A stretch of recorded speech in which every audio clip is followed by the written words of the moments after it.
মিনাসান কনিচিওয়া math সার্ভিসের পক্ষ থেকে আপনাদের সবাইকে স্বাগতম। আমি আপনাদের সাথে আছি মোহাম্মদ আলনুরজামান, জাপানি ভাষার ইনস্ট্রাক্টর। আজকে আমাদের আলোচনার বিষয় হিরাগানা বর্ণমালা। হিরাগানা বর্ণমালার গত ক্লাসে আপনাদের নায়েল লাইন এবং হাইল লাইন পড়ানো হয়েছে। আজকে পড়ানো হবে মাইল লাইন এবং ইউএল লাইন। তো আজকে মাইল লাইন দিয়ে তাহলে শুরু করি। এখানে আপনাদের বলে রাখি, জাপানি বর্ণমালা অর্থাৎ হিরাগানা এবং কাতাকানা শেখার সময় আপনাদের অবশ্যই স্ট্রোক অনুযায়ী শিখতে হবে। তো আমরা তাহলে হিরাগানা বর্ণমালার আজকে মাইল লাইনে কি কি শিখব?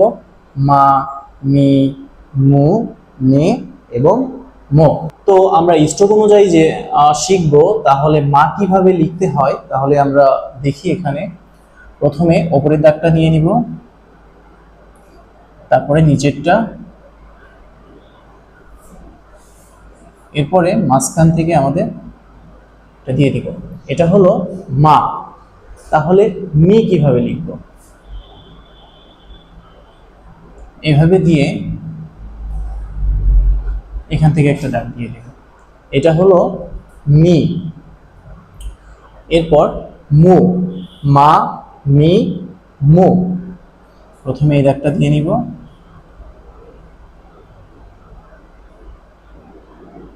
মু, মা, মি, মু।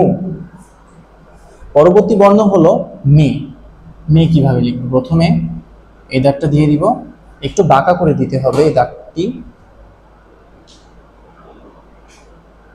এটি হলো এখান থেকে টান দিয়ে এই পর্যন্ত, এটি হলো মে। আরেকটি বর্ণ আছে মো, মা, মি, মু, মে, মো। মো কিভাবে লিখব? আমরা মা লেখার সময় দেখেন উপরের দাগটি দিয়েছি এবং নিচের দাগটি দিয়েছি। মা এবং মো অনেক ক্ষেত্রে আমরা দেখতে পাচ্ছি মিল আছে। তো আমরা কিভাবে লিখব? প্রথমে উপরের দাগটি দিব, তারপরে নিচের দাগটি, এরপরে অনেকটা বাংলা বর্ণমালার একারের মতো, অর্থাৎ উপর থেকে টান দিয়ে নিচে। এটি হলো মো। অন্যদিকে আমরা মা দেখতে পাই কিভাবে? উপরের দাগটি দিব, তারপরে নিচের দাগটি অনেকটা হস্যকারের মতো নিচে। এটি হলো মা এবং এটি হলো মো। শিখতে পারলাম মায়ের লাইন, মা, মি, মু, মে এবং মো।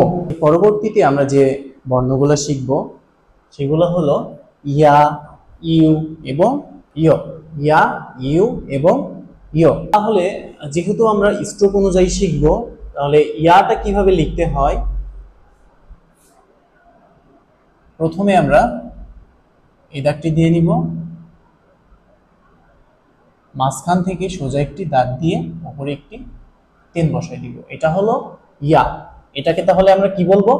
ইয়া। তাহলে ইউ কিভাবে লিখব? এখান থেকে সোজা একটি দাগ টেনে নিব, এটি অনেকটা একসাথে লিখতে হবে।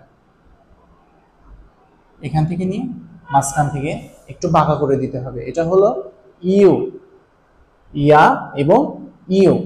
তাহলে ইউ কিভাবে লিখব?